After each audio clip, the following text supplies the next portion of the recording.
Nagpalis lang kita eh. Basta na may video eh. Nakibaw ang sa istibag. Yes.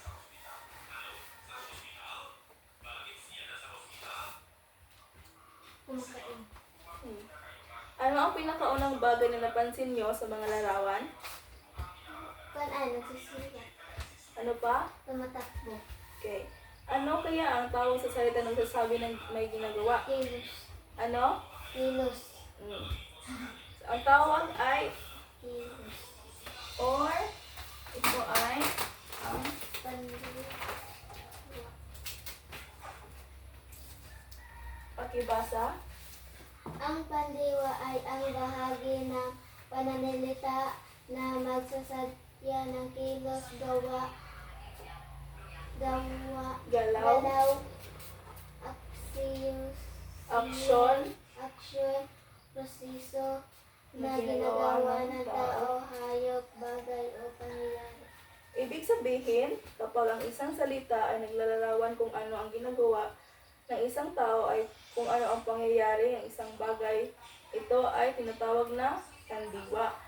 Naintindihan niyo ba mga bata? Ma'am. Ano ang tawag sa bagay or kilos?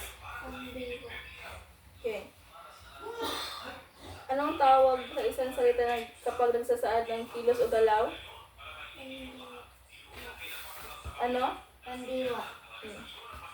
May mga halimbawa ako at sasabihin nyo kung ano ang pandiwa sa pangusap. Si Lisa ay naliligo sa dagat. Saan ang pandiwa? Naliligo. Masayang tumakbo si John papunta sa kanyang kaibigan. Ano ang pandiwa dito? Tumakbo. Ano? Tumakbo. Si Nicole ay sumayaw sa entablado. Ano ang pandiwa sa pangusap? Sumayaw. Magaling! Ngayon, hahatiin mo kayo sa dalawang grupo at bibigyan ko kayo ng Manila paper and marker. Gumawa kayo ng 3 pangusap na may pandiwa at pipili kayo ng 2 pangusap at higayahin ang kilos harap ng klase. At hulaan ng kanilang grupo ang ginagawang kilos.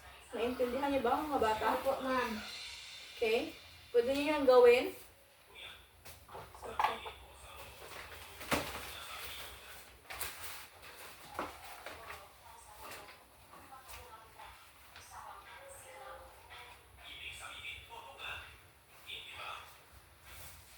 Tapos na ba kayo mga bata? Ma'am. Okay, ngayon, pakilagay yan sa inyong doon. Ngayon, may pasagutan ako sa inyo. Ang gagawin niyo lang ay sasalambukitan ang pandiwa sa bawat pangungusap. Ay isulat niyo dito.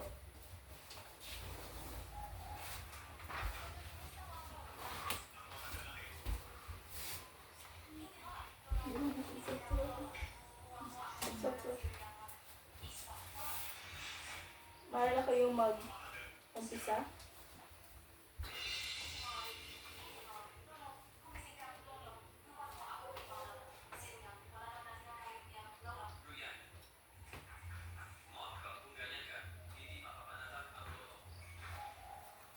Tapos na ba kayo mga bata? Ma'am. Ngayon, bibigay ko sa inyo ang inyong takdang aralin. Ang inyong takdang aralin ay maglista ng 10 na kilos na madalas mong ginagawa sa inyong bahay o paaralan. Isulat sa isang kalahating papel. Naintindihan niyo ba mga bata? Opo, ma'am. Ngayon, may tanong ako. Ano ang inyong natutunan sa araw na ito? Pandiwa. Ano ang natutunan niyo sa ngayong araw? Pandiwa. Tandaan niyo, ang pandiwa, ang salita na nagpakita ng kilos o galaw upang maging malinaw ang pangungusap. Naway madami kayong natutunan ngayon at magsilbing aral na madadala ninyo sa inaharap. Paalam mga bata! Paalam na